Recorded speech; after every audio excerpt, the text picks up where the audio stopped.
Hey everyone, welcome to the Coach Catalyst podcast. This show is about helping you grow as a coach by standing on the shoulders of giants.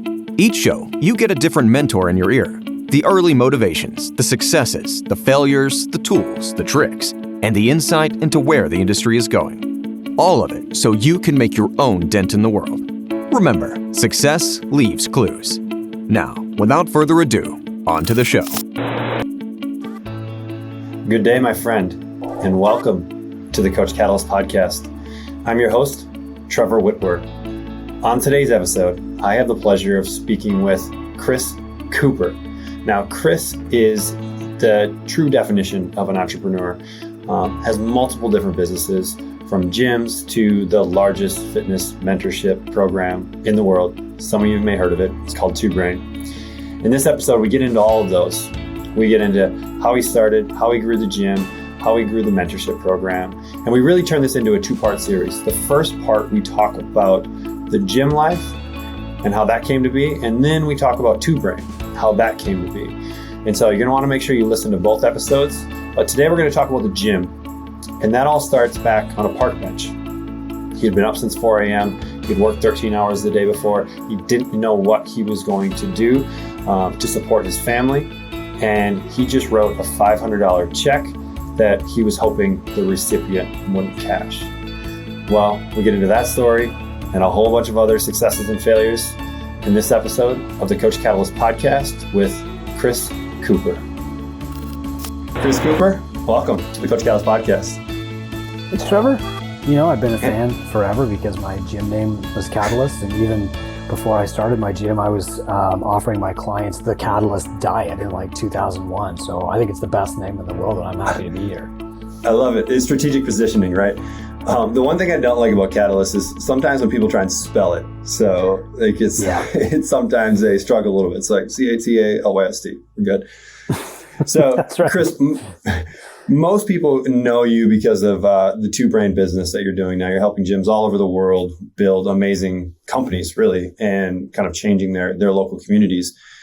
But Two Brain wouldn't exist if it wasn't for Catalyst, your gym. And so let's go back a bunch of years. And how did you even get into that business, into the gym business yourself? I was a personal trainer from about 96 until around 2005. And in 2004, I got married. And by 2005, we had a baby and a mortgage. And I just wasn't making enough money. My wife was the breadwinner, and she said, I don't want to be the breadwinner anymore. You know, I want to stay at home and take care of this baby. And, you know, and I said, okay, well, that's fine. But like, I make $19,000 a year as a personal trainer. How am I going to do this? And so a couple of my clients, personal training clients, were really entrepreneurial, and they were already pushing me to start my own place. I thought, well, that's the ticket to making more money. And so we started just scouting locations. This was, I guess, around September 1st, 2005. And the first day that we went out to look at locations, the owner of the studio where I worked found out. And I came back in an hour later, and he was like, you're fired, but I'm going to give you 2 weeks to get out of here as long as you write an email explaining to all these clients why you're leaving and it's not my fault. And I was like, are you kidding? That's beautiful. So I wrote this email, and he stuck it up on the wall, and I'm like, here's what I'm doing. Here's where I'm going. And I probably walked out with about 32 clients. But quickly found out, like, being a great trainer was not making me any kind of businessman. You know, I was, as far as like the other trainers in town went, I was probably like an A-, but I was like a D- business person. And so for about 3 years, we ran a gym. In 2008, we expanded to open a CrossFit gym and keep our personal training studio. And that nearly bankrupted me. And that's how, you know, that was basically the start of mentorship and Two Brain. But so when you were working at like another studio, was it like a personal training studio, or was it just kind of like a rent the space and you can go kind of find your own clients? No, it was personal training. So, you know, part of the appeal of leaving was that I was attracting my own clients. I was writing articles for like at least 2 local newspapers every month. I was publishing my own content out there. I had a blog somewhere. And so people were coming to me and they would walk in off the street, they'd walk into this cafe and say, is this where Chris Cooper works? And that's how I knew that I at least had like the ability to get some clients on my own. But really it was him pushing me out the door. I'm a chicken. And so I probably wouldn't have taken the leap for another year if I hadn't had to. And then you move into your own space, focused really on personal training. So why expand into CrossFit if maybe the personal training thing was working? Well, what happened by 2008 was we were full. So I had a very full book of like 45 clients a week, and I was getting there, by 6 a.m. I was leaving at 9 at night. I was working Saturdays from 6 a.m. until 2 in the afternoon.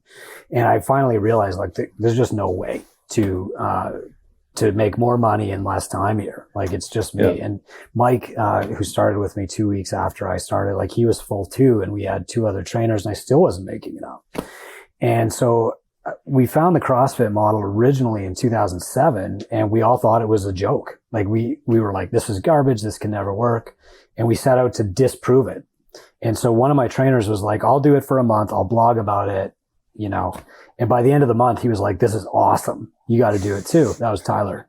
And so if you Google CrossFit Shotgun Wedding Project, you'll find his original blog from '07. And so I tried it and I liked it. And then Mike tried it and he liked it. And so 3 months in, we're all hooked on this. And so we did this trial of about 12 of our personal training clients and put them all in a group and said, do you like this? And they were like, it's awesome. And I can remember saying to Mike, like, wow, this is all I ever want to do. The problem was that we were on the second floor and beneath us was this like women's clothing store where they sold really fancy sweaters and stuff. Yeah. And so if we would drop a snatch bar, we would like destroy their day. Right. So we rented this secondary space and we thought like, this is it. CrossFit's our ticket. It's way more fun than personal training. But having the 2 spaces killed me. Having no business model for CrossFit killed me. The advice that was available online at the time almost killed me. So were you guys just doing were you just pulling the WODs off the website and then giving those to clients? Yeah. We were strictly main site, but what we didn't understand was like the 12 people in our test group had been doing personal training with us for at least a year, sometimes 3 to 4 years. And so like they were good movers and they were used to intensity and like the only thing that was different for them was really the group. Like, they were doing AMRAPs and they were doing sled pushes and cleans and stuff before that.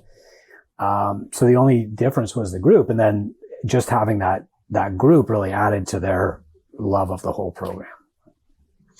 So when you look at the business model that you had early on, what were the holes with the CrossFit business model? Well, there's no such thing as a CrossFit business model. That's the problem, right? Is like even the CrossFit affiliate model isn't a model. It's just it's a license to use the brand. Right. And so when I would go on like, CrossFit.com, I would look carefully at every video, like how many people are doing that workout? Oh, okay. I guess that's how you do it. And you'd go on the CrossFit message boards. And if you said the word profit, they would like ban you from the board because we're not in this for profit, right? We're all like monks that took this vow of poverty and, you don't say the word money in here. But I thought they were all doing really well. And then, finally around 2008, I had a very low month and I was like, man, I got to find somebody that's already figured this out. Like it doesn't make sense for me to be smashing my head against the wall like this. And the only guy that I found was named John Birch, and he had this business coaching program called The Biz. And I was always on the fence about signing up for it. And I'd read his emails and I was just like, man, this guy doesn't appeal to me at all. And if I have to act like him to be successful, like fitness is probably not the career for me. So that was the problem, is that it's not that there was a plan that was wrong. It's that there was no plan and there was no measuring stick to tell who was even doing well at it. And all those things, of course, came up later and we eventually had to build them. And so did you end up joining that mentorship or that business group? No, I continued to struggle on. And then eventually around, I guess early 2009, I had kind of the bottom of the barrel moment where I was sitting on this park bench in the park and I was just doing the math and I'm like, I can't work any harder. I don't know how to get more clients. And if I just keep doing this the way that I'm doing this, like, number one, I will never be able to put my kids through college. I'm barely seeing them. Number two, like, how do I ever bank any kind of money to be able to retire from this career? Like, maybe it's over here. And luckily, a friend of mine who had been a client, he was a football player, was working at a local incubator, and he had an in that would get me into a business mentorship program. And he did. And that's kind of what turned the page for me. So it was kind of just a local community incubator business mentorship type thing. Yeah, we had like these once in a lifetime CEOs. So we're a steel town. It's a massive employer here, still is. And they hired this guy who was like the Lee Iacocca of steel. And he came in, and the shares at the steel plant were like 70 cents. And 5 years later, they were over $50 a share. And so he's like, that's it, I'm out. And he was about to retire or move on to another project. And he said, I want to leave a legacy in the city. I will mentor 5 entrepreneurs. And the local, like innovation center, it's called, said, we'll find them for you, charge whatever you want, you mentor them. And I had just had an in, and they were like, you got to come and talk to this guy. But the thing is, like, if that opportunity had arisen 6 months earlier, I would not have been ready to receive it. Like, I had to hit that bottom point before I was ready to accept mentorship. And it's just because my ego is too big. Right. Isn't that crazy how kind of life works that way, where the right opportunity comes at the right time when we're in the right headspace? Yeah. It makes you wonder what other opportunities you're missing, right? Right. Yeah. So this was kind of an all business type mentorship. There's probably businesses of all different types and sizes in this group. What were some of the biggest takeaways, what were some of the things that they started with you right away? Well, his name is Dennis Turcotte. And so the very first thing I said, okay, this guy's going to teach me some marketing. I need to fill this CrossFit gym like fast. That's going to solve my cash flow problem. And so we talked for a little bit, and he said, like, you're not ready for marketing. The people who come into your gym today will hate it and leave, and you're just going to like poison your audience. So don't buy ads. No matter what you do not spend money on advertising. We need to systemize everything. And he taught me what that meant. And it was basically like, get your business out of your head and onto paper. And so this was like a Thursday or Friday. He's like, Chris, you're going to go home this weekend. You're going to take a blank sheet of paper, and you're going to start by writing an opening checklist for your gym. When you get out of the car, where do you park it? When you turn on the lights, where's the light switch? What key do you use? What music do you put on the radio? Write it all down as if you're going to be hit by a bus tomorrow and somebody else had to come in and run your gym. And then you're going to extrapolate from there. And so that's what I did. But I also said, like, okay, how much does this cost? And this was the first meta lesson from Dennis. He's like, it's $500. And I said, okay. So I pull out this like crinkled up check from my back pocket. It's like sweaty, and I'm like writing $500 Dennis Turcotte on it. And I'm handing it to him. And I'm like, man, I got to be honest with you. Like, this is going to bounce. I do not have $500. And he said, I know. And that's why it's $500 for you and $5,000 for the next guy. Because $500 is just enough to scare you into doing the work, because I'm going to go cash this on Monday and the money's got to be there. So I went home, I sat at my coffee table, and I started writing out my SOPs, and it like ruined my weekend, but it probably saved my life. And then when Monday came around, the day's ticking along, and I'm like, I didn't make an extra $500 from that. What do I do? And finally at 2:00, a personal training client named Bob was in, and I was like, Bob, I usually bill you at the end of the month for your sessions, but if you buy a 10-pack or a 20-pack of personal training today, I can like give you the 20th one for free. And he's like, done. So I quickly made $800. The check cleared. Later I learned not to discount, but like the rest is history. And just having that forcing function made me take the action that started to grow my gym. As a gym owner, Coach Catalyst is the key to having low turnover. For several years, I struggled and spent 10 to 20 hours a week communicating with clients via phone calls, Facebook Messenger, email, and text messages.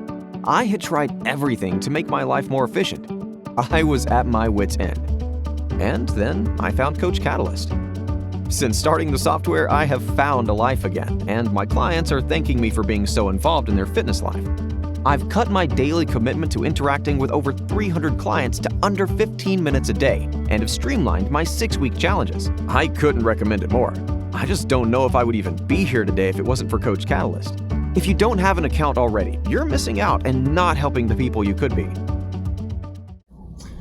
Why do you think people are so, I don't want to say against the systems, but resistant to getting it out of their head? Because we see this time and time again with solopreneurs and gym owners. Like, the systems are in their head, but asking them to put it on paper sometimes is like pulling teeth.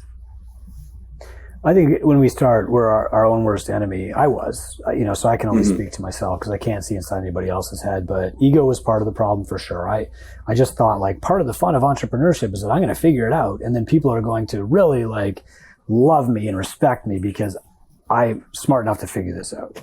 Mm-hmm. Part of it was just like bullheaded stubbornness. Like, I had this quote from a metal song called "The End of the Rainbow," and it was like, "This is all I know, this is all I have, and I will die in this gym if I have to." And that was like taped to my glove compartment on my truck dashboard.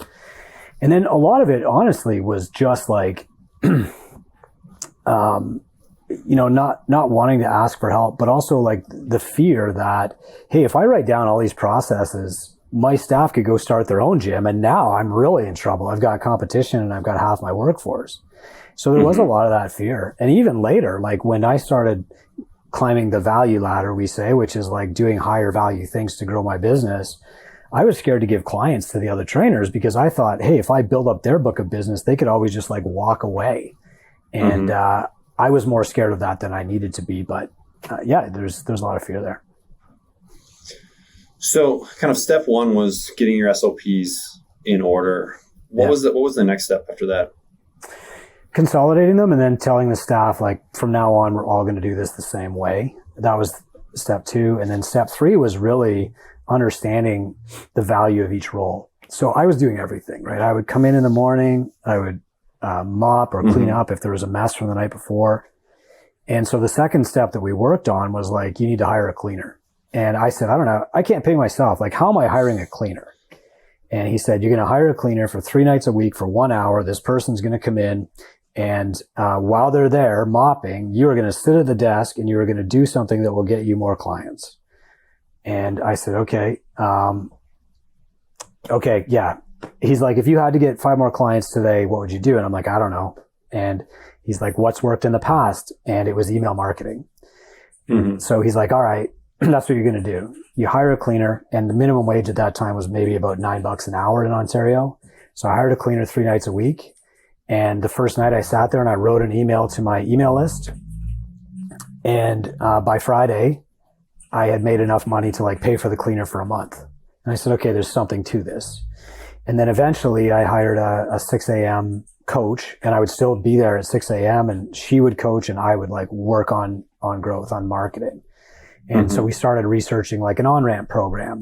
We stole Nikki Violetti's from NorCal CrossFit originally and refined that over time. And that helped a lot. And then we started doing expense audits and all that kind of stuff. But what really unlocked it was like buying myself time.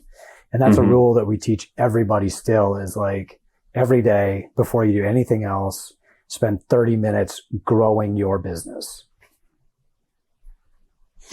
So I want to go back to number 2, when you brought in all these systems to the staff, because I think this is a really common scenario where the owner kind of has this like grand idea, the grand vision, and they're bringing this to the people, to their staff. Was there any pushback, or was there like any like massaging that needed to happen, or was everyone like, yep, I'm on board, let's go? I had an amazing staff even back then. So they were all like, they were outwardly supportive of it. And I would say like, here's why we need to do it. And honestly, man, like they all saw something. When my daughter was born, I went to the hospital with my wife, and I left the hospital at noon to come back and take a personal training client. And they saw that. And so they kind of were, empathetic to that. But also I said, like, this is actually going to make things go smoother. And so there was about a month where they had to figure out that I was serious, that I would be upset if like the gym wasn't clean to spec and groups didn't start on time. They didn't wear their uniform. But once they figured out that I was serious, and the worst thing that ever happened was a guy showed up. He wasn't wearing his Catalyst like coaching shirt, and I just sent him home. and postponed his PT appointment, and that fixed the problem forever. You know, Mm-hmm. so, yeah, you know, to this day, they actually like that we have systems right now because they don't have to make decisions. Like if a client is a bad fit, they know how to remove the client. They know to give the client a discount and just send them home, or like, you know, a refund and send them home. Yeah, everybody just obeys the same rules, and we don't have problems with it anymore. So, I mean, how long was the incubator? Was it just like a 6-week program, or was it a 12-month program? It wasn't like clear. It was supposed to be 5 visits with the guy. And, I mean, it stretched out probably over 6 months. You know, they left it to me to make appointments. I was still super overwhelmed. But eventually after the last appointment, he was like, okay, I'm moving to Florida. And I kind of panicked and I said, hey, man, I'm going to forget all this stuff. And like, he was giving me books to read and stuff.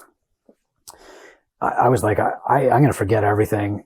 But I already knew that the best way for me to learn and remember something was to like pretend to teach it. And that's how I did all my exams in college. So I said, I'm going to just blog all this stuff that he's telling me. Like, I'm going to basically like write myself a love letter every day saying, Chris, don't do this. And I'm going to make it public just for accountability. And I called the blog don'tbuyads.com because that's the first thing he taught me. And so, June 15th, 2009 was my first blog post on don'tbuyads.com, and that blog is still live and I haven't stopped. That's awesome. And so was that really the beginnings of Two Brain? Like you had now gotten your gym in a place where it can operate and function, which then freed you up with the brain space to do something else, or was it a different path? The first 2 years was like, okay, I screwed that up. You know, here's what I'm going to do different next time, or, oh crap, that worked. And those were the rare posts. You know, 1 post in 10 was like, hey, this worked. Keep doing it, Chris. And so for, you know, the first 2 years, if you browse through that blog, it's just, I mean, I'm pretty hard on myself. Like, oh, how could you screw that up? But later on, like that blog built so much trust, with the gym owners who started to read it, because they were like, wow, this guy is saying everything. Like he's not sugarcoating anything. He's not hiding the mistakes. But still, I kept doing it for about 3.5 years before anything really came of it. About, I guess, a couple years in, CrossFit took notice and started reposting some of the stuff, like some of the most depressing stuff on the old affiliate blog. And, yeah, you know, readership started to grow. I couldn't believe it when we hit 100 readers on 1 post, you know, and now it's like 30,000 a day. So, right. But back then that was a huge deal. And so, I mean, was it just kind of the entrepreneur in you that's like, I mean, why not just stick with coaching, stick with the gyms, really try and grow those into a nice, dependable spot and just kind of ride that? Why step into helping other gym owners? Is that entrepreneur itch, or what do you think it is? No, I mean, it never even occurred to me to do it. So I got eventually 2012, I think, invited to speak. They pulled 30 gym owners together in Fort Lauderdale, and they pooled their money, and they brought in Ben Bergeron, Clay Walden, the guy that founded the Iron Tribe franchise, and me. And so you've got like this successful franchisor. You got the guy that just won the CrossFit Games, and you got me. And I was like, I don't know what I'm doing there, but yeah, I'll go.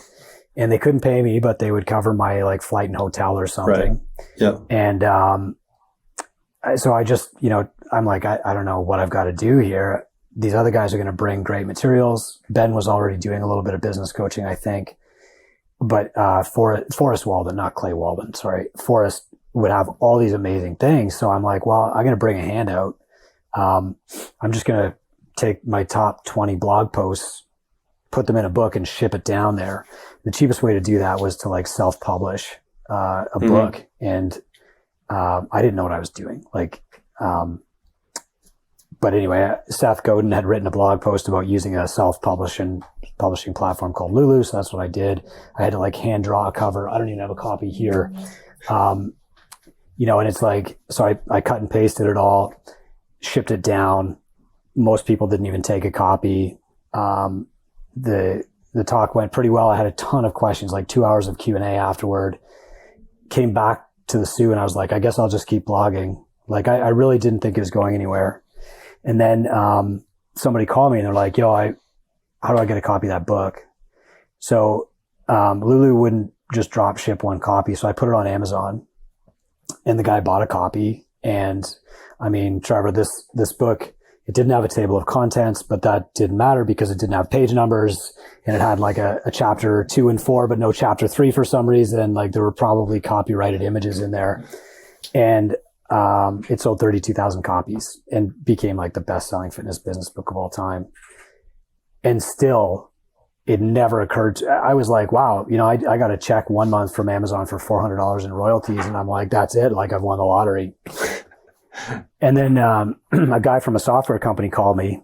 It was Chris Spieler's brother-in-law. He's like, hey, these people are buying websites from me, but like they're asking me business questions. I read your book. Could you maybe get on some calls and help my clients out? And I was like, yeah, sure. Yeah, no problem. And so I did three or four. And on the third one, this woman named Ginger from New Jersey says, okay, will you be my mentor? And I was like, I don't know. I can't really commit a lot of time to this. I'm busy. My gym's growing. And she's like, well, what's the price? And I'm like, oh, I forget. I'll get right back to you. And I called the software guy and I'm like, hey, your client wants to pay me to get on phone calls and tell her about business. And he's like, tell her yes. And so we just quickly negotiated a price. I went back and she signed up. And that was a real epiphany. And 2 weeks later, I had 10 clients, and again, thought I had won the lottery. And within a year, I had 45 clients, and I really couldn't afford to spend time on my gym anymore. So yeah, I mean, we did that until 2013 until late 2015.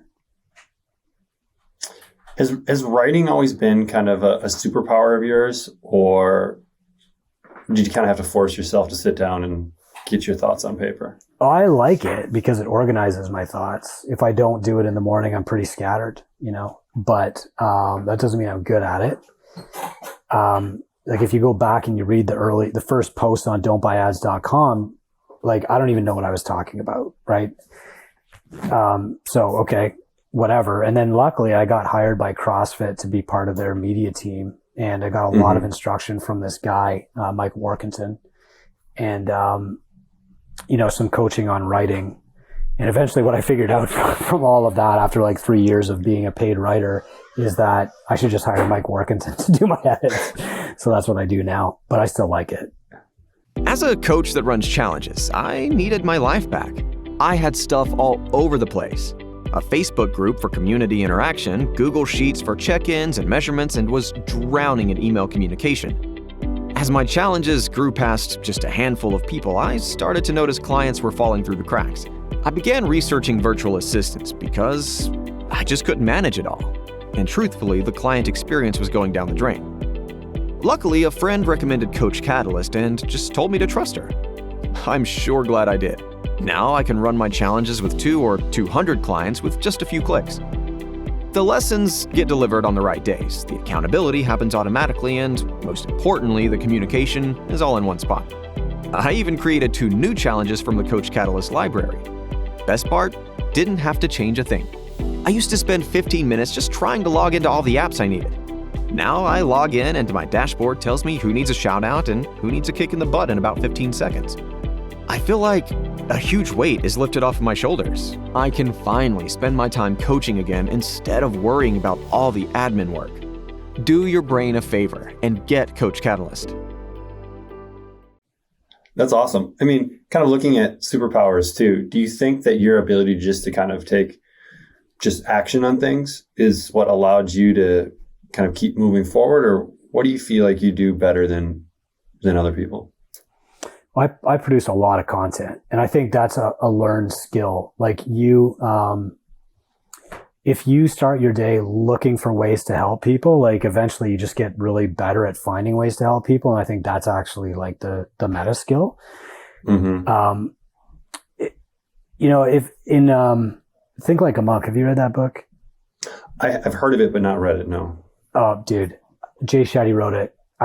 It's rare that I don't think I've ever read a book, finished it, and gone back and started it again the next day. So there's this exercise, and he was in a monastery in Tibet, and one day the master said to him, on your walk today for an hour, I want you to notice one flower. And he's like, okay, easy. So he's out and he's like looking at the flowers and he's like noticing one, and he comes back and he like describes it to the master, and the master's like, okay, good. On the next day, he says, go out and I want you to notice a different flower. So the next day he notices there's actually like a lot more flowers, because now he's like trained his mind to look for them. Right. And so he finds more flowers. And the third day this continues. And on the third day, he's like, I found the perfect flower. I can't wait for him to ask me tomorrow to find like a great flower. And on the fourth day, the master says, today I want you to find the perfect rock. And so he's like, rock, who cares? So he's like stumbling along the trail and he's like noticing all these flowers, but he's having trouble like finding a decent rock because he's looking at all the flowers.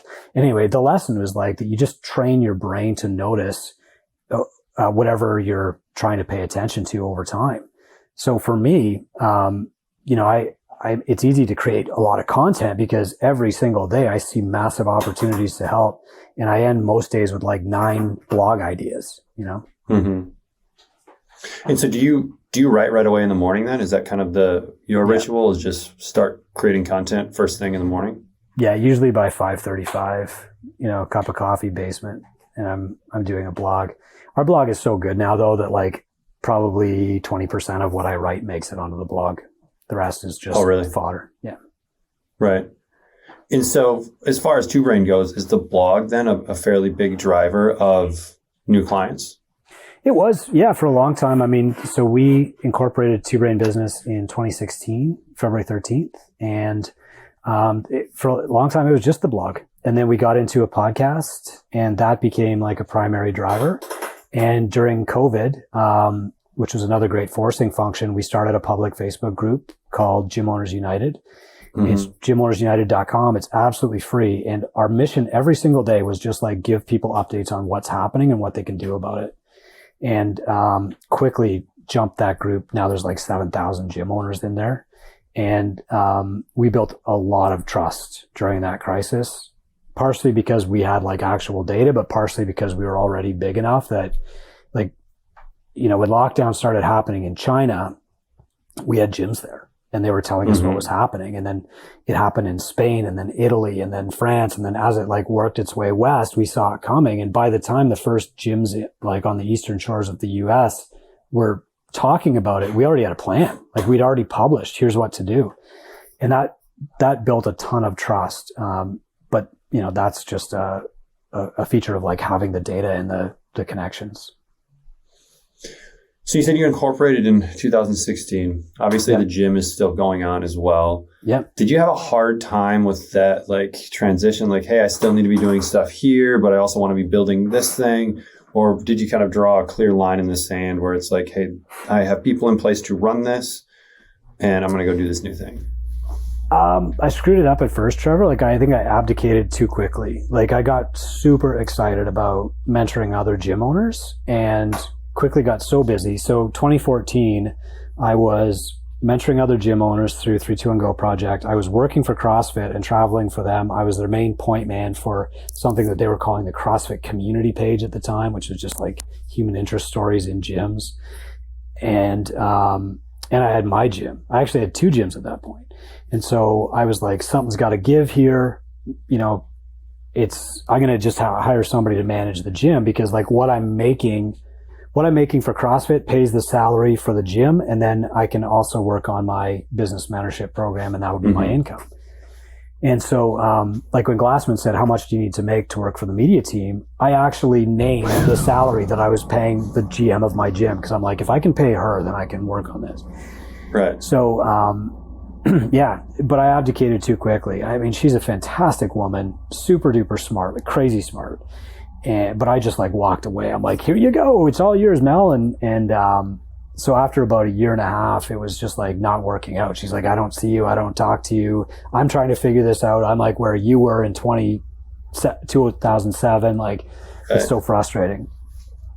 And so I hired a new GM, trained her a little bit better. And, she ran the gym for a while.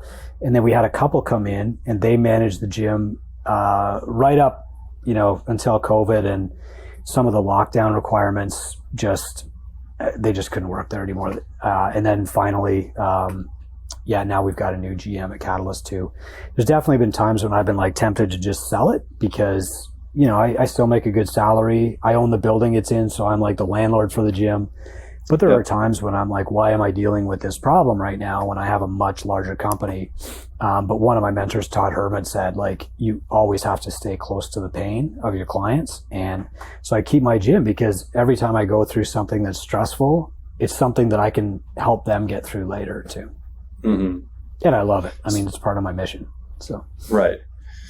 And so with your managers at the gym, were they just managing, or were they also like part coach, part manager? How was that structured? Yeah, at first they had like a base salary, right, which was, you know, 2/3 of what they needed to survive probably, and then they would pick up personal training clients on that. And because they were handling the no sweat intros, they would get first pick of the PT clients.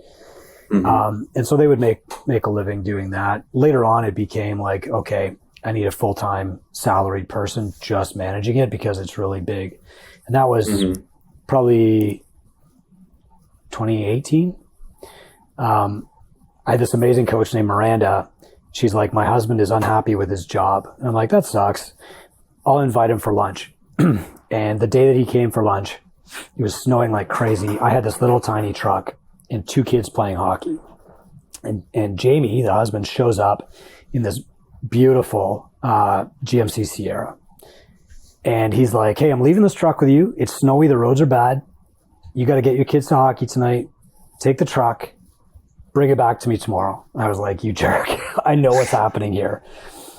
And so the next day I went into where he worked selling cars, and I'm like, here's a check for the truck, but you're wasted on this career, man. Like, you got to come and run my gym. And so he did. And the gym just like flourished for a few years until lockdowns made it impossible for them to keep doing what they were doing. Right. Oh, that's awesome. Yeah. I always find that to be, when we're talking to other gym owners and myself as well, with the software company, that transition of like, you have this thing that you built, and then you transition to this thing that maybe has more upside, right? Yeah. And it's bigger, but you still kind of want to keep that thing that you built because it's also informs the next thing that you're doing as well. And it can be a testing ground, but it can also be a source of stress, and just like any business, right? And so it's always nice to hear other people's perspective. Well, the hard part about that is not like, I mean, the gym runs itself now. I don't have to go there at all. But like, the hard part is not using it as a petri dish. Like you just said, testing ground. Like it's very tempting to try all of your new ideas on your gym, but you could break it. Right. And I'm so guilty of that. And so is your credit now to the gym being able to run really well? Is that the GM? Is it that personality that's able to kind of rein it all in? Is it the systems? Systems come first, definitely. Like, you've got to have that, right? Like, even the best, most caring, even the most certified coach cannot provide a consistently excellent service that can build without a foundation of systems. Like, I learned that. And, you know, no matter how generous, no matter how hardworking, no matter how smart, caring, whatever, like, eventually you're just going to run out of gas. So the systems were great. On top of that, though, you've got to have a very outgoing personality. And so for me, like, I learned this kind of the hard way. I got the systems and stuff in place, but I was 5 years in and like burned out. So, you know, unfortunately, I was still kind of a cranky jerk to people. And so my retention wasn't really improving. People were complaining. I was sometimes losing clients that I should never have lost. And then the only person that I could find who would take our 6 a.m. class, her name was Charity, and she was just like a second-year kinesiology student, but amazing personality, bright and sunny at 6 a.m., thrilled to be there. And suddenly her 6 a.m. group started growing, and people started coming back. And I was like, wait a minute. She doesn't know nearly what I know. She doesn't have a decade of experience. People just like her. Oh, okay. And that really like informed the decisions that I made later on. And so now our primary rule is like, you hire for personality and train for skill.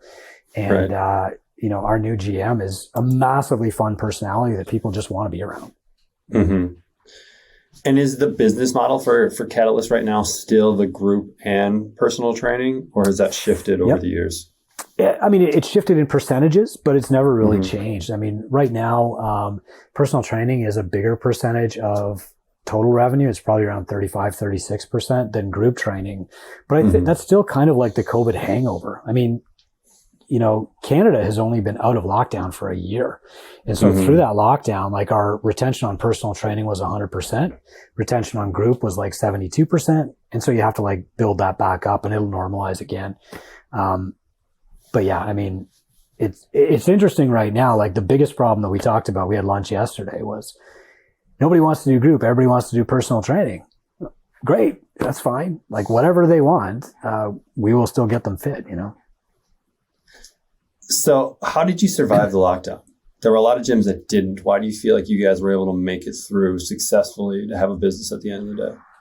Just, we were so connected, man. So like, you know, I said that the gym in China was trying this and it didn't work. And then, you know, but they tried one little thing and it did work, meeting in parks. And then we, you know, when lockdown started happening in Spain, we said, okay, let's try meeting in parks. And they said, okay, that worked for a little bit, but now there's this separation rule. And, you know, so like we learn. And so we have like the biggest data set in the industry, and we try to approach things as scientifically as we can. But by the time the lockdowns happened, even in Canada, we already had kind of a working playbook just through trial and error in Europe and Asia. So the one thing that we did at Catalyst was like, we doubled down on what we knew for sure was working. So while a lot of gyms were just like, I'm going to run Zoom classes, and you know, retention was like 30%. We said, we're actually going to call every single client every single day, tell them their workout, tell them why they're doing their workout, ask if they have questions, and then tell them to text us when we're done. And I mean, we went through months without losing anybody, you know, and finally we were locked down for like 2 full years, and we still had 72% client retention and over 80% revenue retention. So. Were you just scaling workouts for people's homes, or were you like giving out all your equipment so they had stuff to be able to do the workouts? At first, we weren't giving equipment out because we thought like, this is going to be 2 months and it's going to be such a pain. Stuff's going to get broken. Don't do it. And then, you know, it went on for about 6 months, and other gyms were lending their stuff out. And so we started looking at their retention data and saying like, okay, actually this does work. And so when we published our second lockdown guide, it had like, lend out your equipment. You know, here's like the sample agreement to have them sign. Now you can give them variety, you know, and that actually did help. So the big thing is like, you know, when Two Brains started, or my mentorship practice started, I was just telling people what I had done. I had a data set of N equals 1, and that was great for 10 clients. But over time, like the clients exceeded me. They did better. And then they became mentors, and we pulled their data, and then they mentored other people to exceed them. And so now Two Brain is on like its 7th generation, and every generation is better than the one before. So like, you know, my gym is one of 800 in the program, but it's not even in the top 50% really. You know, my gym keeps coasting along and it's great, but there are some amazing gyms in there right now that are like, you know, setting the curriculum. Let's put it that way. Right.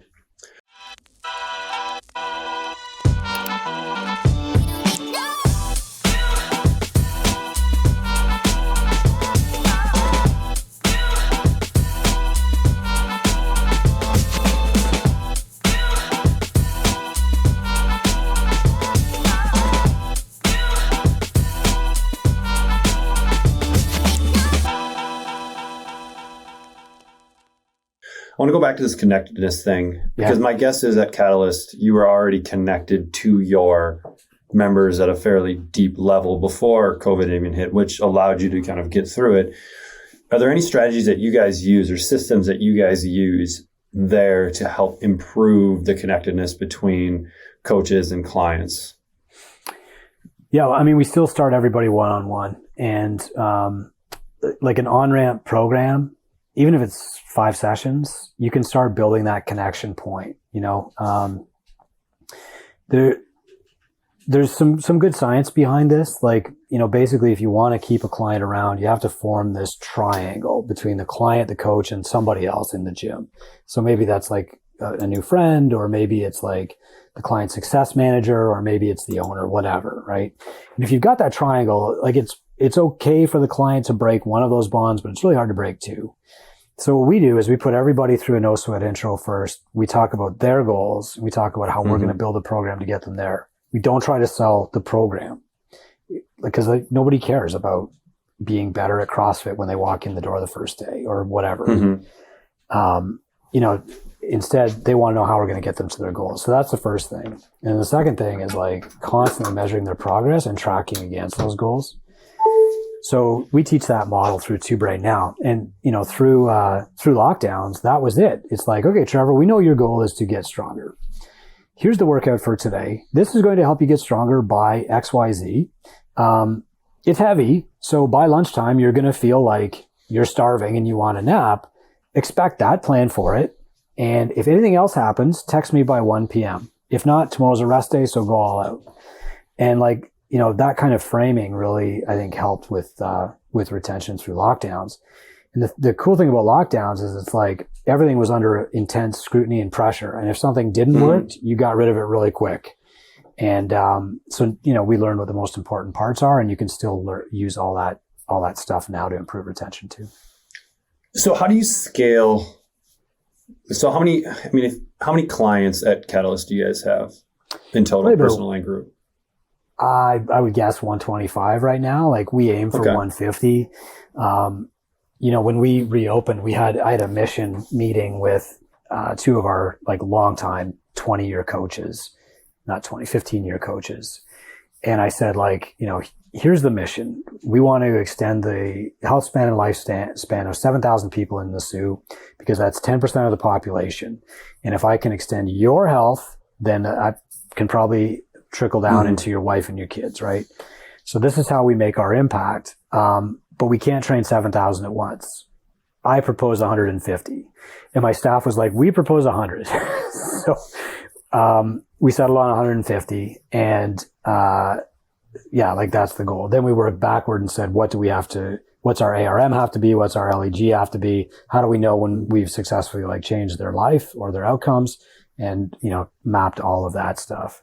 So, 150 is probably where we want to land. But if those people are all personal training, all semi-private or all group, it doesn't matter to me.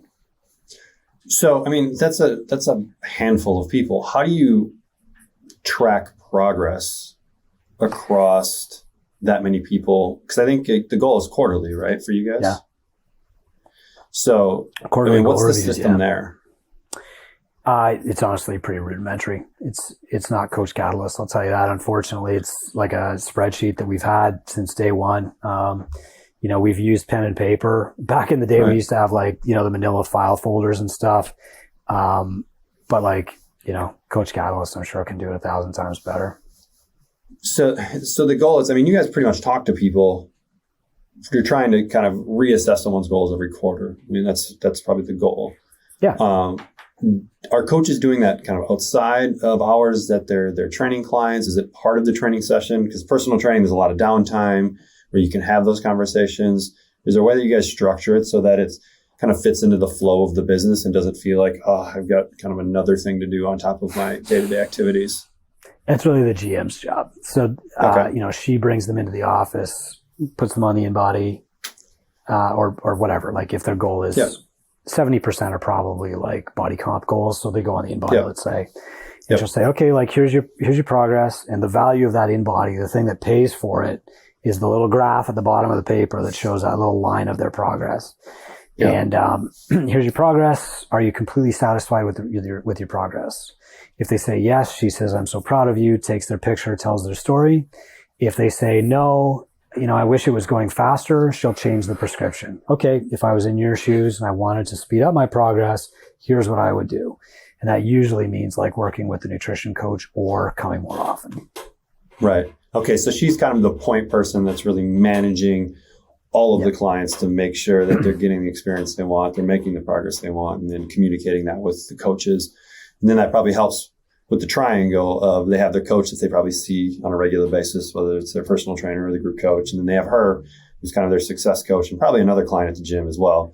So you kind of have that strong bond with all of the which keeps people longer, right? Which is the ultimate goal.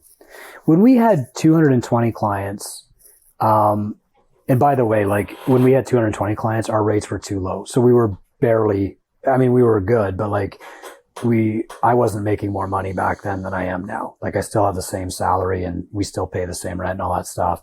But when we had that, we had another role called client success manager. And she actually called herself the Joy Girl. Her name was Charity.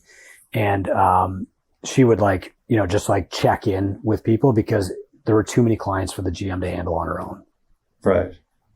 So was that a conscious decision then to come down from 220? Because most people are like, bigger is better. All right, let's go. Let's get as many clients as possible. Then you kind of realize that the bigger you get, the problems change and you don't always make more money. So was that a conscious decision to go from 220 down to kind of that 150? No, it was like a being okay decision. So bigger is better when you're talking about like profitability, and it's usually better when you're talking about revenue, but it's rarely better when you're talking about clients. Like that 150 number is a real sweet spot for us. At 150, the GM knows everybody by their first name. She knows if they have a dog or a cat. She knows if they have kids, right? You get any bigger than that, and now it's like, it's a lot tougher. And there's good like anthropological data behind why this is true. I won't get into it. So, what happened first was we started looking at the gym and saying like, okay, like what are our biggest problems? We got rid of open gym a long time ago. We got rid of competitors class and like competitors programming, and every time you do something like that, you lose the 5 or 6 people who are really passionate about that. We had a competitive team called the Green Army for many years, and eventually we just like killed that program and people got mad and left. And like, that's a shame because now they're out of fitness. Stuff like that. And then, little things along the way. COVID definitely, sped the process up a little bit. We also split the businesses too. So like we had a program called Ignite where we were doing, like brain training and rehab in the CrossFit gym. Yep. We split that off in 2018 into its own company. And so I don't count those clients in our figures now. But like that still operates out of our gym too. It just has another owner now. Okay. So interesting. Let's kind of touch on that a little bit. Tell me a little bit more about what you're trying to do with Ignite. So we had one of my original founders had a kid with autism, and the kid was, he was doing really well with ABA, but there was a lot of research coming out of Harvard at the time by this guy named John Rady about how like exercise could actually like reinforce what you're trying to teach people way faster. And he called exercise miracle growth for the brain, right? And there's this chemical called brain-derived neurotrophic factor 1 that really like reinforces new synaptic connection. So we started adding just some like obstacle courses with this guy, Sebastian, who was 12 years old at the time, and his progress accelerated like tenfold. And whoa, what's going on here? And then I was working with a speech pathologist, and she's like, that's crazy. I've got clients with brain trauma. Do you want to try it? And so we just tried it. And eventually, Ignite became its own program with a lot of clients. And in 2018, Glassman was trying to extend the CrossFit for Hope mission to include like brain rehab and tutoring and cognitive development. And he was trying to start a program called CrossFit for Brains. And so we were the obvious candidate for that. We affiliated a second affiliate as CrossFit Brain and launched like the first CrossFit Brain seminar, signed up a bunch of people, started flying out to Chicago, got to the Minneapolis airport, and Glassman's sister called me and she's like, you can't do it. And I'm like, what are you talking about? We got this agreement here. Like, obviously you guys. So anyway, that didn't work out. And we had 2 locations. We had CrossFit Catalyst, we had CrossFit Brain. We scrapped the CrossFit Brain and just went back to Ignite. And that program went on for about another 2 years. And then I just sold it. Like what I've learned over time is I can't be CEO of 2 companies. And if there's 2 things that depend on me to grow, one of them is just going to wither and die. And so I sold it so that it could keep going. And now that's owned by Haley Campbell, and she's crushing it. Like, she's making such a difference to these people, mostly kids. So with that thinking of, I can't be CEO of 2 companies, when we come into Two Brain and we come into the gym, do you feel like you're just enough removed from the gym that you don't have to, you can kind of be an advisor almost and not have to kind of call the shots? Yeah. So, I can't be CEO of two companies. I can own more than two companies. Like, I've got the gym, and a couple of other businesses, and you can hire a manager for those companies, but those managers usually can't grow them. They can just maintain them. So what I did with my gym is got her a Two Brain mentor, and, that's what's like growing the gym. The mentor is kind of a stand-in CEO for me. That's awesome. Yeah. That's awesome. Do you make the gym pay for it? Yeah, of course. Yeah. I love it. Hey, Trevor here, and I just want to interrupt this episode because we're actually turning this into a two-part series. And part one is really focused on Chris's gym Catalyst, how he grew that, which then led into Two Brain Business, which is what we're going to talk about on the next episode. So if it hasn't been released yet, it'll come out next week. If it's already there, then flip on over and you can catch part 2 with Chris Cooper. Thanks so much for listening to another episode of the Coach Catalyst podcast. If you are a coach looking to do more for your clients than just workouts, give Coach Catalyst a test drive. Try it for 14 days. Jump on call with your personal strategy coach, Ashley, and see how easy technology can be, all for free. Tell them Trevor sent you. Until next time, keep changing lives.